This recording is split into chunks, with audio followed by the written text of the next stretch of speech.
Good afternoon, everyone. Welcome to our panel today. We're going to get started soon. If you could give us a moment, we'll allow folks to come into the room.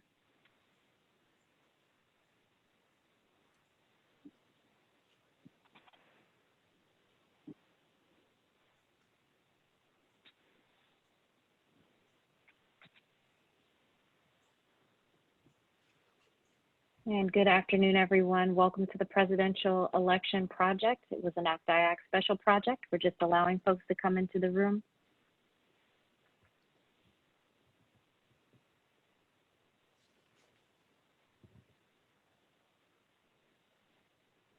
All right. Well, welcome to our Presidential Election Project session today. It was an ACT-IAC special project, and I'm going to turn it over to Jim Cook, who will introduce our panelists for today. Thank you, Jim. Thank you, Keisha. Good morning, everyone, and thanks for joining us for this session on the 2020 election project. In this session, we're going to talk about ACT-IAC's 2020 election project, titled Agenda 2021, Delivering Outcomes and Building Trust. I'm Jim Cook, Vice President for Strategic Engagement and Partnerships at MITRE, and current chair of the ACT-IAC Institute for Innovation and the project leader for this effort. This is the fourth presidential election where ACT-IAC has identified important challenges facing our leaders and provided recommendations to address them. Based on our lessons learned in 2016, we decided to take a different approach to elevate the discussion, expand the target audiences, and focus on creating engagement around these nonpartisan issues and topics. Key to our approach was the formation of a steering committee to provide the vision and strategic content, supported by subject matter experts from many ACT-IAC COIs. For today's discussion, the steering committee has joined us to talk about the challenges, their ideas and recommendations, and the papers that they published over the last couple of months. The members of the steering committee have all served in both government and the private sector in senior leadership roles. Both appointees in career civil service, IT leaders, and policy experts, their collective experience spans many administrations. As government leaders and private sector executives, their contributions to government and how it serves the public would take well over an hour itself to go through. But suffice it to say that this is truly an all-star panel, a group of leaders who have dedicated their careers to public service and better use of information technology. Most of you know them very well. They have each also been longtime contributors to the ACT-IAC community. I'd like to welcome and introduce each one of them. Our co-chairs, Robert Shea, National Managing Principal, Public Policy at Thornton. His most recent government role was Associate Director at OMB. Dan Chenok, Executive Director, IBM Center for the Business of Government. He also served for 9 years in OMB. Welcome, Robert and Dan. The members of the steering committee include Alan Balutis, Distinguished Fellow and Senior Director, North American Public Sector for Business Solutions Group at Cisco Systems. He also spent 28 years in government in CIO roles at Commerce and HHS. Casey Coleman, Senior Vice President, Global Government Solutions, Salesforce. Her government experience includes 12 years at GSA in various IT roles, including the CIO for GSA. We also have Kathy Conrad joining us, Director of Digital Government at Accenture Federal Services. She also served as GSA's Principal Deputy Associate Administrator for Citizen Services and Innovative Technologies, N18F. Mark Forman, Vice President, Digital Government Strategy for SAIC. His government services included serving as the first administrator for e-government and IT at OMB. Dave McClure, Director, Accenture Federal Services, Technology Advisory. His most recent government role was serving as GSA's Associate Administrator, Citizen Services and Innovative Technologies. And last but not least, Richard Spires, Principal at Richard A. Spires Consulting. His government experience also includes being the CIO at DHS and the Deputy Commissioner Operations at IRS. Welcome to all of you, and thanks for joining us this morning. And thank you for continuing to contribute your time, your experience, and your voice to help government work for all of us. So we have a few questions that we'd like to ask to get started and have you expound on some of the input and the comments in your papers. Start with the first question. The point of view that you all took on this starts with a premise that we're an inflection point and the time is right to reimagine how government operates. You chose to focus on this notion of delivering outcomes and building trust as the key theme for this project. Why lead with delivering outcomes? Robert, why don't you take that one? Thanks, Jim. And it really was an honor to work with this august group coming up with these recommendations. I couldn't be prouder of what we accomplished. As we started our work, the pandemic was just setting in. And I think we knew then that the government would, in many respects, really step up to the challenge and deliver things in an unprecedented way on behalf of the American people. But it would also fall short, that there would be a lot of ways that it was unprepared for the challenge before it. And so we knew we had to confront that in our papers directly. And the situation didn't surprise or disappoint us, unfortunately. And what it reminds us, and my colleagues often roll their eyes because I'm a broken record about it, is we always have to remember that we are serving the American people in order to produce outcomes that are important to them. It doesn't matter if we implement systems on time and on budget. It doesn't matter how many regulations or how well written they are. It doesn't matter how many grants we issue, contracts we issue, loans we make. It's all about achieving important outcomes. Is our population getting healthier? Is our income getting stronger? Are we more secure? Is homelessness or disease being eradicated? So, you know, we also realize that there's no program in government, no outcome that doesn't involve the participation of multiple programs and agencies littered across the government. So focusing resources on important outcomes, assigning outcome task forces that can marshal the combined resources of these potentially overlapping and duplicative functions is a really good way of making sure that we're all rowing in the same direction, measuring success the same way, and reminding ourselves that outcomes are what's important. Thanks, Robert. So Dan, talk a little bit about trust, the other part of this key theme, and how does that relate to what Robert just described? Why is this important? Sure. So we know from data that trust in government, public trust, has been on the decline for many years. And that's true at the federal level, state and local, although there's probably greater trust in state and local governments because citizens can see the services that are provided. And it's a global phenomenon. And so one of the premises of the paper was that, as Robert mentioned, both we and the great teams that worked with us, this was really an effort across ACT-IAC with a lot of terrific volunteers who stepped forward with their insights, understood that by delivering the kinds of outcomes that Robert described, it would be more, let's have the government show the citizenry that it merits trust rather than just kind of say it. Because we hear a lot of, we need to rebuild trust in government. We don't often hear a lot about how you do that.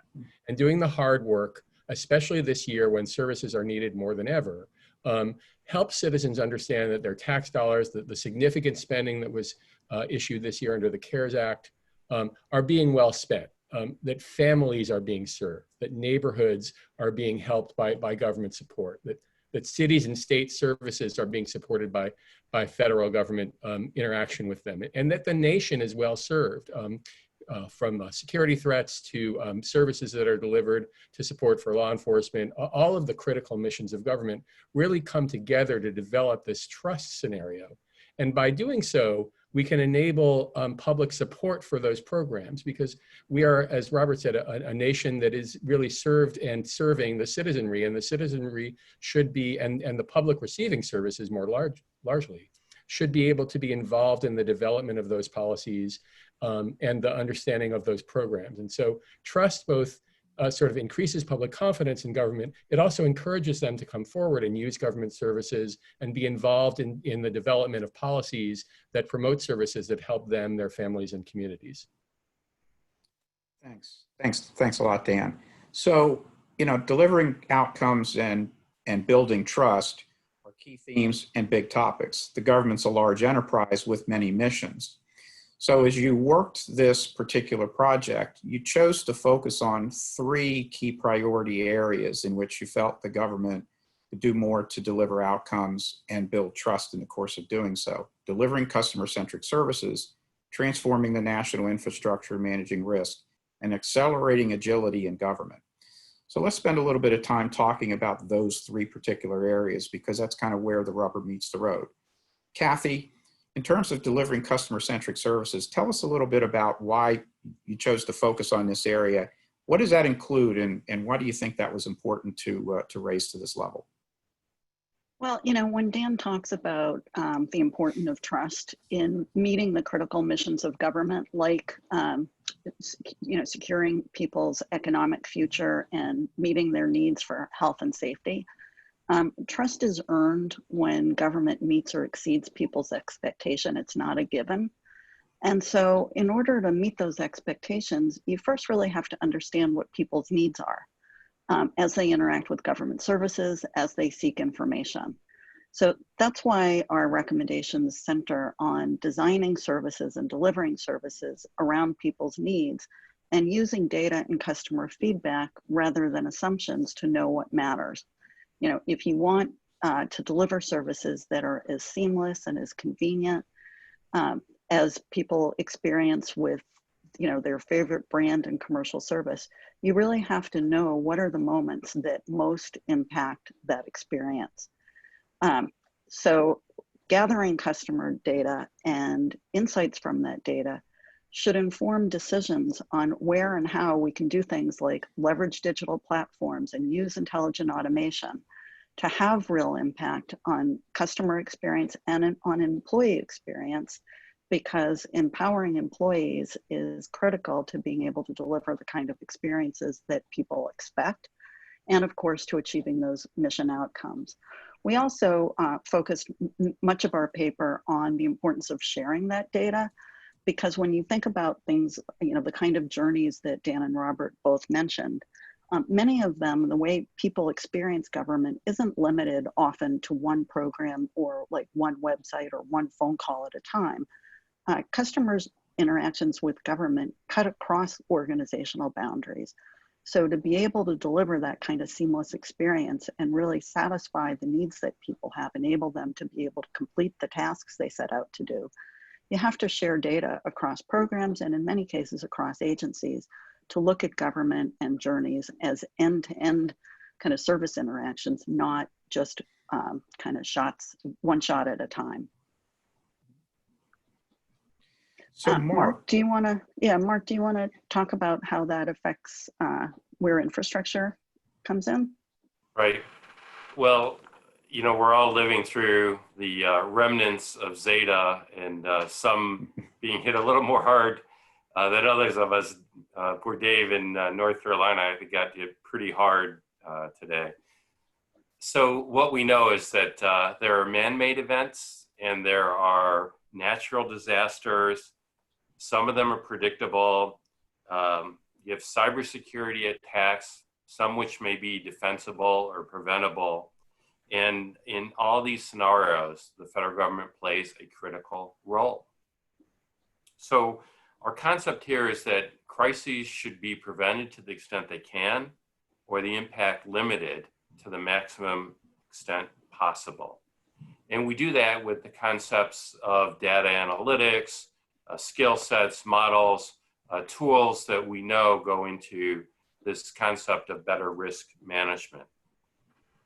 So from the standpoint of achieving the better outcomes and building the trust, we know the federal government needs to lead in this. The states, local governments always backstop, a lot of industry backstop to the federal government. And we wanted to focus on three areas, and the paper does that, and the recommendations deal with these three areas. The first is conducting better enterprise risk analysis and management to take actions that would lower the probability of crises occurring.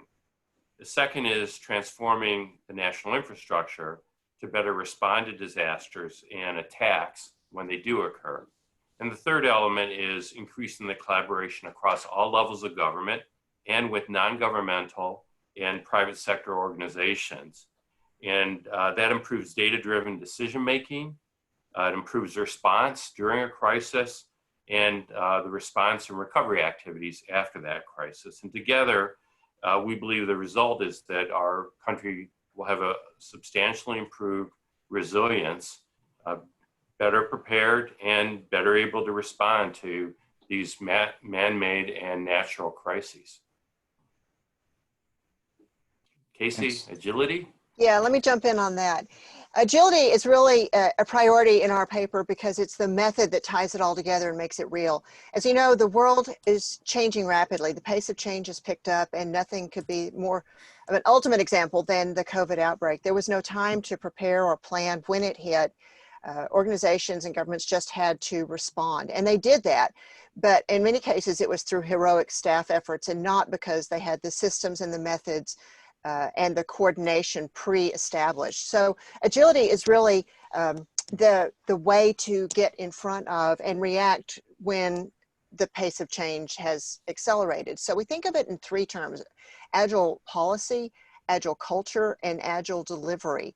And in the paper and in the agility white paper that followed, we talked about creating a lens on existing policy with an agile first mindset so that everything can be interpreted from a minimally viable policy framework so that you're orienting more around the outcomes and less around the process. Because if you look at any kind of emergency, and certainly in the COVID outbreak, work was done really quickly to create compliance solutions for managing protective equipment distribution and logistics for moving supplies around, and policies for accepting digital signatures and digital documents.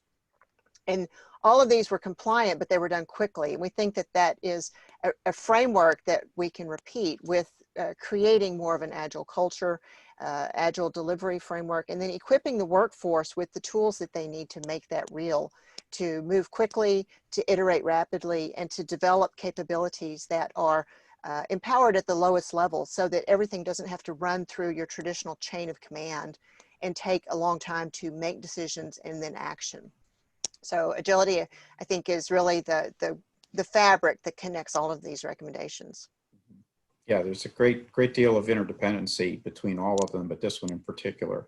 Mm-hmm. So for the next question that I'd like to tee up for you all to discuss is this. These are not new challenges. Some may say that this is the same old problem. Are you going to give me the same old solutions? So I'd like you to spend a little bit of time talking about the key recommendations and the ideas that you presented in each of these areas, how they build on each other, and in particular, if you can, Kathy mentioned several levers when she was speaking about customer experience a few minutes ago. How you leverage data, workforce, cybersecurity, intelligent automation, and partnerships to really drive and accelerate change in these areas and delivering better outcomes. So if you could talk about your key recommendations and how you build on those levers, that would be that'd be great. And Alan, why don't we start with you to talk about infrastructure this time? Let me take some of the points that Mark made, and so Mark touched upon, I think, some of the challenges that we know we have in terms of an aging national infrastructure, our roads or bridges or our waterways and such. And let me be a little bit more parochial about it in terms of the government's aging infrastructure. So several studies recently have shown, and the Technology Modernization Fund and some of these initiatives are focused on addressing it. The government holds a massive technical debt. I've seen studies, of course, I work for a company that is a major infrastructure provider, that suggests that at least 20% of the federal government's infrastructure, IT infrastructure, has already reached end of life and end of service, which means it no longer is getting updates, it's no longer getting security fixes, and everything that we've talked about so far in terms of reaching out to customers, to citizens, assuring their security and privacy, collaboration, resilience, the new technologies we want to move forward with, and the speed with which we want to disseminate and utilize them. Infrastructure, the IT infrastructure is foundational in that regard. So that is a key challenge that we need to address. And I think what's new and different about this is the group that has put it together. You've spoken to the capabilities of that, the challenges that we face. We touched on the health, the unemployment, and those. And the fact that I think we have a new and different and creative recipe in the way they've come together. And I know some of my colleagues will address some of these issues going forward. Yeah, Jim, you're right. These are longstanding issues, but there are a lot of examples of success when organizations and agencies have made these principles a priority and a focus. And we hope that by putting this paper together, that this can become a leadership priority over the next 4 years. And simply by becoming a priority, the focus on it through performance plans, through policy, every accountability measure that the government has, we will start to see results across more organizations and more touch points with the public. And just for a couple of examples of success stories, I'd point to the great work being done at the U.S. Department of Agriculture, where they have created farmers.gov, which orients all of their different services, conservation, loans, grants, research, and other programs that serve farmers and ranchers and producers through a single portal, so that it's oriented not around the process or the system or the program, but the customer, the end user for those mission services. Another example is the Department of Veterans Affairs, where they have really focused on veteran trust. And over the last 4 years, it's gone from 55% to 80%. So there's a lot of successes in the commercial world as well, and there's vastly improved tools, cloud-based digital platforms that are secure and mobile and can give us the equipment to make these recommendations a reality. So the issues remain, but there's a lot of bright spots, and taking an agile mindset, we need to iterate on those and continue. Are you seeing the same thing in customer experience, Kathy? Yeah, I mean, yeah, just building on what Casey said, I think the pandemic has really driven home the real urgency to shift to digital services with agility and with speed, and to overcome some of the longstanding risk aversion that has in the past kind of limited both the pace at which digital services are developed and adopted, and also the flexibility that agencies have in being able to make quick changes. So to make this the new normal, we're recommending not just a digital strategy, which I think everybody knows has been done before, but an overall kind of a holistic operating framework to scale and accelerate change. We also recommend in our CX paper conducting a risk-based assessment of policies that have inhibited the ability to conduct end-to-end digital services. So things like, and it's hard to believe these still exist given where we are today, but requirements for in-person interviews and submission of documents by mail, like original documents, to verify eligibility for certain benefits, or people being unable to submit medical records electronically. The pandemic has really forced some rapid changes to allow those things to happen, and need to be made permanent. We need to do risk-based assessment to see how we can keep those policies in place so that agencies can take advantage of the gains that have been made through the pandemic. But then, as Casey said, even further leverage things like digital platforms or intelligent automation or applied intelligence to be able to deliver those services at scale. Because one of the things we've learned is that it's great to be able to talk about modernizing front-end public-facing citizen services, but if you don't have the horsepower behind them to be able to scale and sustain, you don't really have the impact on mission impact that we're all looking for. We also talked about the need to minimize things like data sharing restrictions so that, again, you can break down those silos and take advantage of the data that you collect from customers to address different needs. Robert, do you want to add to that?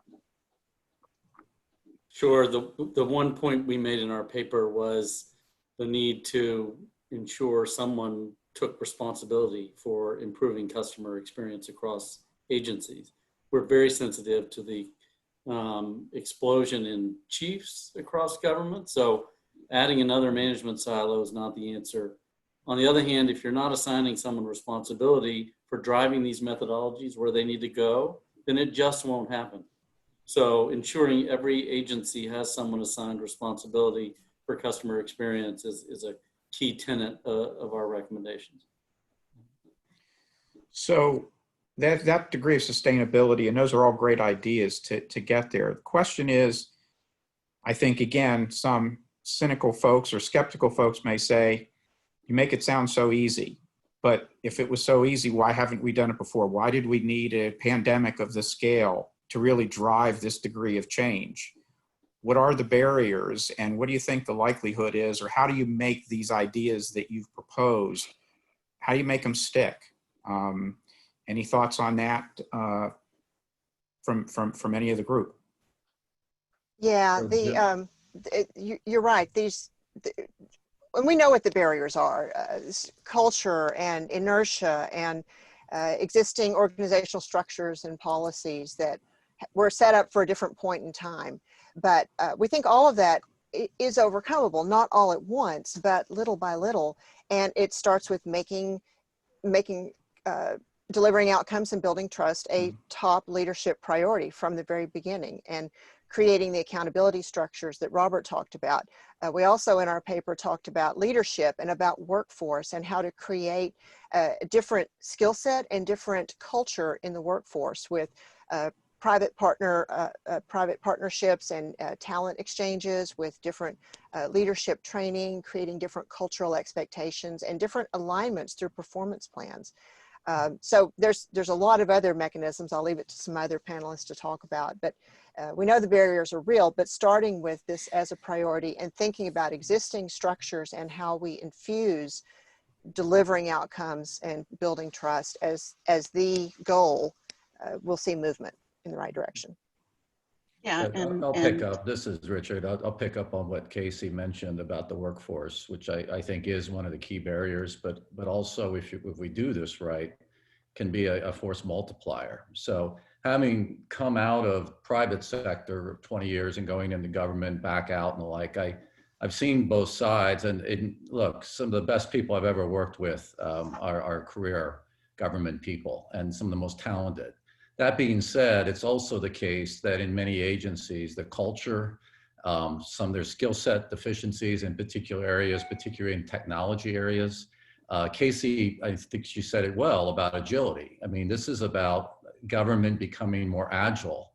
And that is not just a technology issue, that's a big cultural issue as well. So we need workforce issues both at the leadership level, even at the OMB and at the agency head level. But we also need work that address workforce issues at the key technology levels as well as the key process levels. And so one of our recommendations was to create a new workforce and leadership model for a digital workforce. And I hearken it back to when I first came into government, the IRS, I came in under a special authority that Congress had granted the IRS knowing they needed to change the culture, they needed to bring in some executives from the outside. And I was one of the people that came in from the outside under that special authority. You know, we really believe those kinds of mechanisms, using some kind of private-public partner exchange, as Casey mentioned as well. These things that can infuse more talent, not to displace great people in government, but if you will, to augment appropriately where we see skill set deficiencies, but also to drive some of this cultural change, is both a key barrier, but I think some of our recommendations go to the heart of trying to address that barrier. Kathy or Robert, anything on the customer centric side? Yeah, in North Carolina. What's that? I'll let Kathy go, and then I'll jump in. Then I'll toss to you, Dave. Yeah, so, you know, building on what was said about accountability, which is really critical, and on kind of starting with what's working, There's a very solid set of metrics from OMB in the customer experience cap goal and associated guidance. But we need to go further than that and ask and require that every agency with high impact public facing services first establish a baseline of what is customer experience, what are they achieving now, and then define, measure, and report on customer experience data with target service levels, which right now, when you ask an agency, well, what's your goal? Not every agency knows what they should be, what levels of service they should be providing to establish accountability at all levels. And that should apply not just to a contact center or a website, but to the end-to-end federal government services, kind of the sum of a person's experience when they seek to obtain or receive or use government services and information, rather than just those individual touch points or isolated programs. So measurement is key, holding agencies accountable with metrics and then asking them to report that data, not just to OMB, but to the public, because that public transparency of how agencies are doing and what their customers are experiencing is really critical to what we started with, which is trust. Yeah, Jim, and I know we're getting close on time, so I'll refrain from talking in my usual Texas drawl, and I'll try to put an East Coast spin on this as fast as I can. There are, I think, three barriers to transforming infrastructure and managing it from a risk basis. The first one is we've tended to fund critical infrastructure in the federal government on an agency by agency basis rather than a whole of government approach. And our recommendations are, with an enterprise risk officer, are designed to get to that whole of government view, and that's more comprehensive and more collaborative. So that's one area where a barrier and a solution, I think, is in place. Second area in critical infrastructure is that it's not been data driven. And so common theme throughout all of our discussions has been turning everything to much more fact-based, evidence-based, data-driven in nature. And I think we, again, are arguing in the paper that enterprise risk management should be data-driven, and it should be focused on actions that lower the probability of a crisis occurring. That's really key. And the last one is digital infrastructure is often pointed to as having made huge gains, and we have. Look at all the cool technologies that are in place now and AI-driven in the AI space in particular. But we still have introduced vulnerabilities and risk into even the digital infrastructure. And again, we need to address that with more discussions around ways to prevent those vulnerabilities from occurring and sharing that information across the entire government on a real-time basis rather than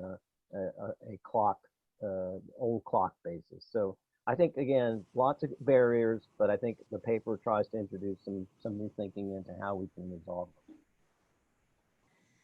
So each of you, as you've talked through your answers to these questions, have touched on many of the recommendations in your papers. There were 4 primary recommendations for the capstone paper, 5 recommendations for each of the individual papers around each one of these topics. What would each of you suggest would be for new leadership coming into government, regardless of the outcome next Tuesday? What would you really recommend to them that they absolutely must focus on right out of the gate? Taking all of your recommendations into consideration, what would you really look for them to focus on to begin, to begin doing what you're suggesting and really adopting this and making this part of the fabric of what we do and how we manage government?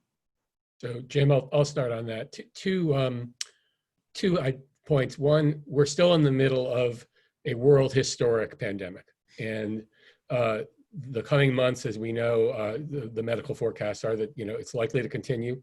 There may be vaccine in the coming months. Applying these principles, outcomes focused, agility, strong, secure systems to solving that problem is something that new leaders really can be mindful of in terms of delivering outcomes quickly for the American people. That's from an immediate perspective. Also, the new leaders, whether they are a new administration or new leaders in another term, will have an opportunity in a budget, and especially if there's an administration change, to really shape that. And that happens very quickly. If there's a new administration, and we've seen this happen before, they come in January and the budget's really sent up to Congress kind of a strategy level a couple of weeks later, and then in detail a couple of months later. We've all been part of that process. It's an opportunity to really drive a lot of these opportunities into the administration's planning, and so that Congress has a chance to weigh in on it and funding begins to flow. And if you miss that opportunity, you miss a year in terms of really resource dedication. So those are two channels that I think would be very important right off the bat. Okay, thanks. Robert, any thoughts on this? Yeah, I like the idea of budget, but the new administration or the re-elected administration also ought to focus on the immediate budget. That they should ensure that is focused where they want it to be, where it needs to be. I agree also that responding to and recovering from the pandemic has to be the foremost focus of the administration, no matter where you reside across the administration. And then, especially for a new administration, what 1, 2, 3 outcomes are you going to try to accomplish during your very brief tenure? Because time goes by quickly. Your ability to change expires rapidly. So focusing on the 1, 2, 3 things you want to accomplish in terms of outcomes, I think is going to be the most important thing you can do to ensure success. Hey, Jim, there's a couple of questions in the queue before we go around and get 9 different perspectives on this one issue. Maybe we should be sure we get to some of these dialogue with some of our audience today. Yeah, actually what Robert and Dan were touching on, and I wanted to really draw on one of the questions in particular. It's related to the question that Doug Robinson from NACIO has asked about culture change. Culture change takes years. What should be the first and most impactful move in 2021?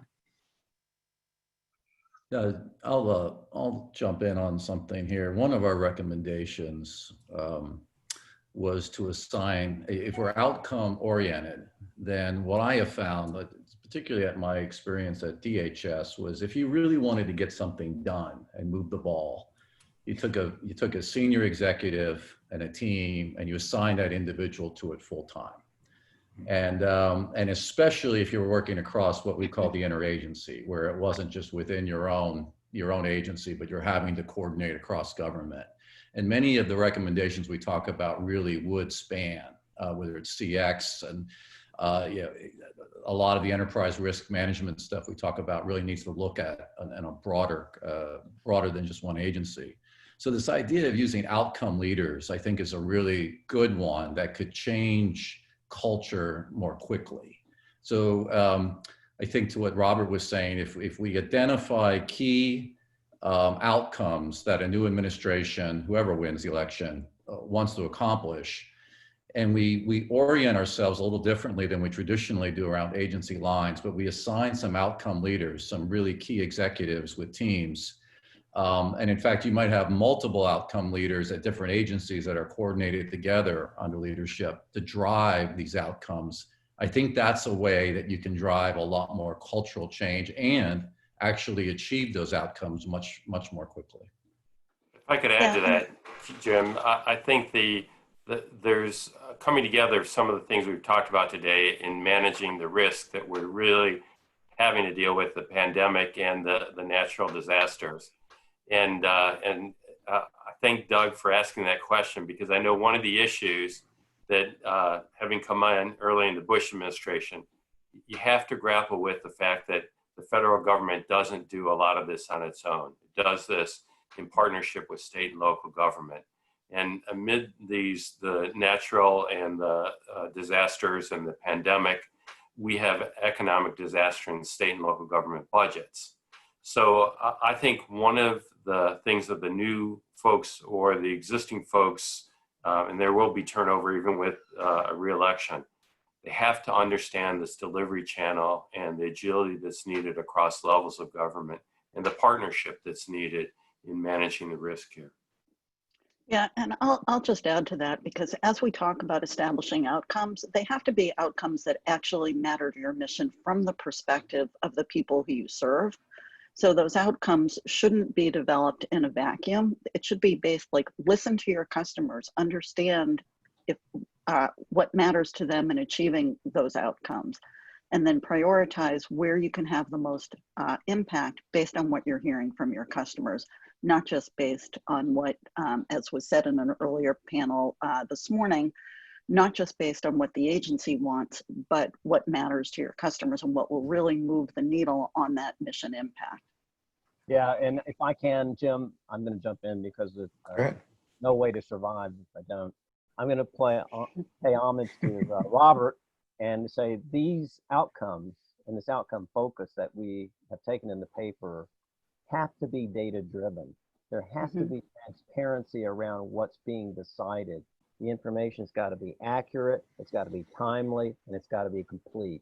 And that's been an Achilles heel, and FIFA is helping with that, but it's a huge change management exercise to get people to actually focus on data-driven decision making. Yeah, and Dave, I think one of the other things that we recommend is really looking carefully at data sharing restrictions, which right now really get in the way of doing that, particularly as you cross agencies. So data, not only relying on data, but sharing it. So I have two more questions, and this next question is a process question, and I'm going to ask this one of Dan and Robert. Following the election, what are the steps and potential challenges to getting this thought leadership in front of the administration? So clearly, we need to wait to see what the result is and who the leaders are who will be guiding, the introduction to a transition, introduction to a set of new leaders. We'll work across ACT-IAC, and we welcome input from members all across the association around when we know who those leaders are, around working with OMB and GSA to set up briefings and meetings and helping them understand the insights that came forward in this process and why these ideas can really help new leaders set in motion an agenda on behalf of the people that are served by government. And that's going to involve both getting with the government leaders, but also getting with stakeholder organizations. And we, as part of this process, we've been part of a broader group of government, good government groups, nonprofits like the Partnership for Public Service, National Academy for Public Administration, and others. And so part of our role as a steering committee will be to work with that ecosystem, again, to try to reach leaders, give them the insights that are coming from the membership of ACT-IAC, which really come from work with government over many years and draw on the power of that experience to help them at the get-go. Robert? Yeah, Jim, the ACT-IAC provides an incredible platform for relaying these recommendations. There'll be natural outreach to ACT-IAC regardless, but the fact that the network of the people on the steering committee and others throughout ACT-IAC can reach to the new administration or the re-elected administration to make sure that these recommendations are top of mind will be really important. Something that I haven't heard yet so far in this conversation is Congress. And there'll be a new Congress elected. There'll be new leaders across committees.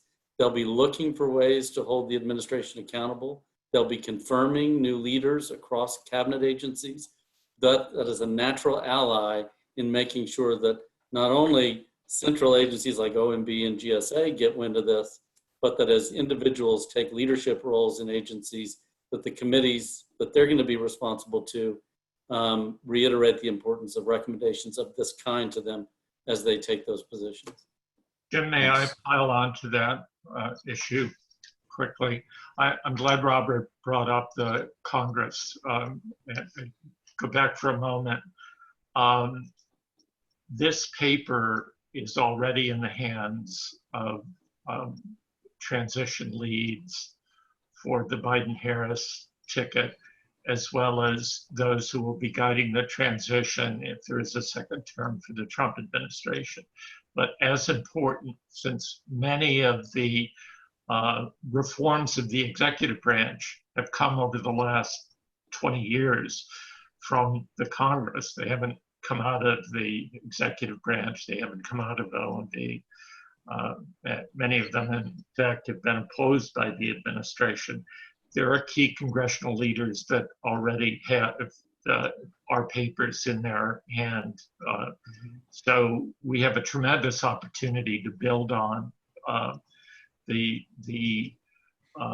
dramatic changes that are already occurring, that already have been forced upon us by dealing with the pandemic and the economic crisis and the other matters before us that are only going to be exacerbated by the financial and budgetary challenges and the state local budgetary challenges that are even more severe that I think Richard or Kathy touched upon earlier. So there is already a foundation in place to build on that we hope to springboard from in the coming months. And I think that's important to point out what all three of you pointed out, because this gets back to what I said at the beginning. The fundamental difference this cycle, this project, is we're not done. We're just beginning, in essence. The papers were the container for the ideas, but change is going to come through the type of engagements that you all have identified that we really want to undertake for the remainder of this year.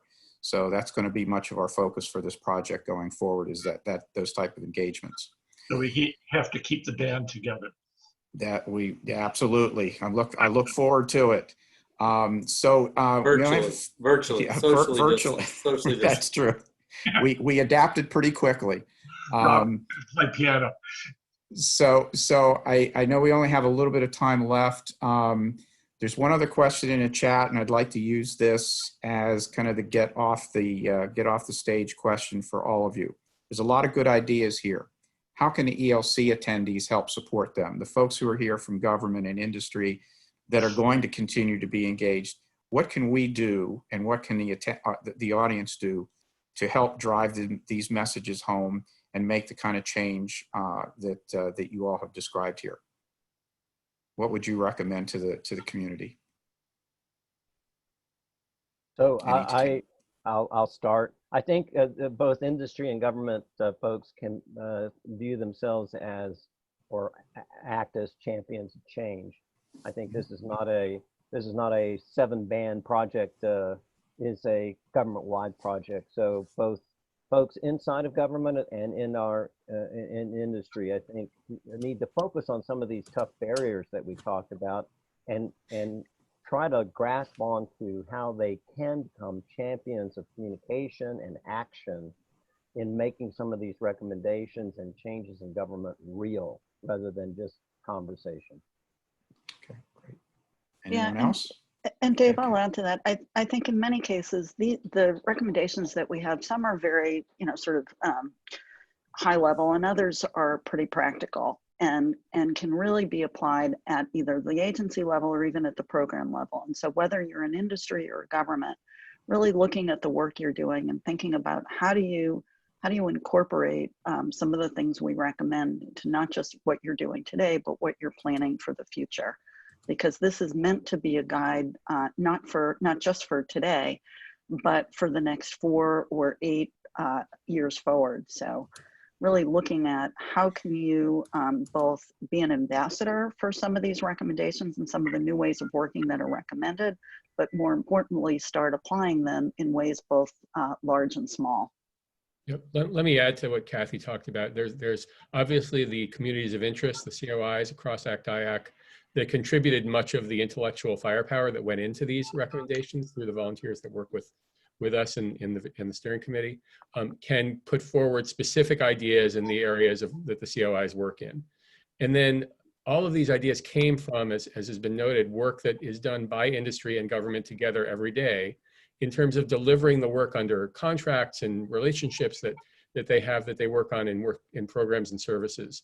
And so thinking about how do these apply to the healthcare program that you're working on, or the education program, and is there a contract provision that maybe there's an opportunity to bring forward a new idea, some sort of a innovation provision in the contract that you can bring forward, or can government call for a briefing from contractors that it's working with now, or do an RFI on interesting ideas that would apply. So think about these ideas not just as an abstract construct, but as something you can actually use existing processes for, including different types of processes where government and industry talk together all the time to generate ideas that can improve performance across different areas.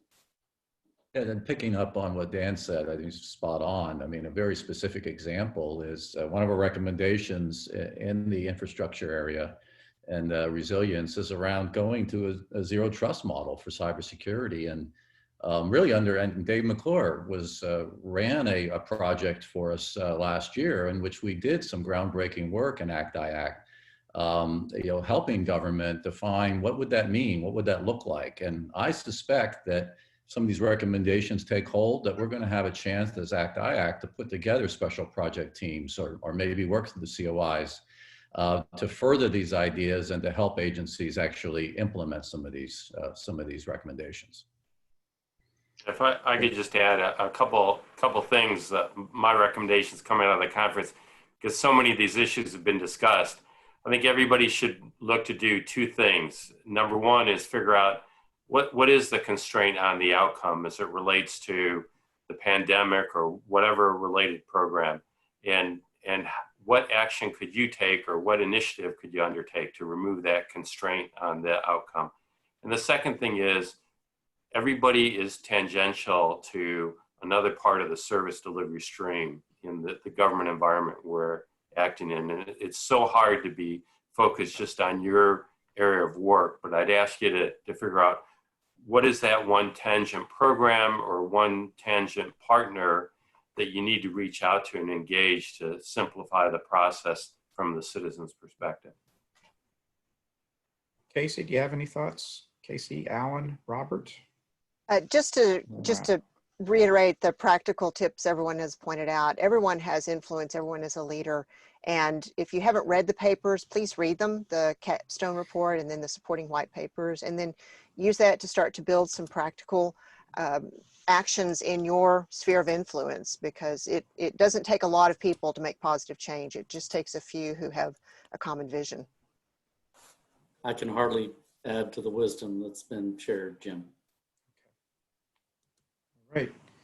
Well, great. I'd like to once again thank all of you for not just attending today, but the work that you've done on this project since last year, and will hopefully continue to do with us this year. It's been a pleasure and truly an honor. I've known many of you for many years. I have worked with some more closely than others, but this has been a lot of fun for me to work with you together as a group. I think there's an incredible amount of knowledge and experience, and I mean that when I say that. I'm not patronizing.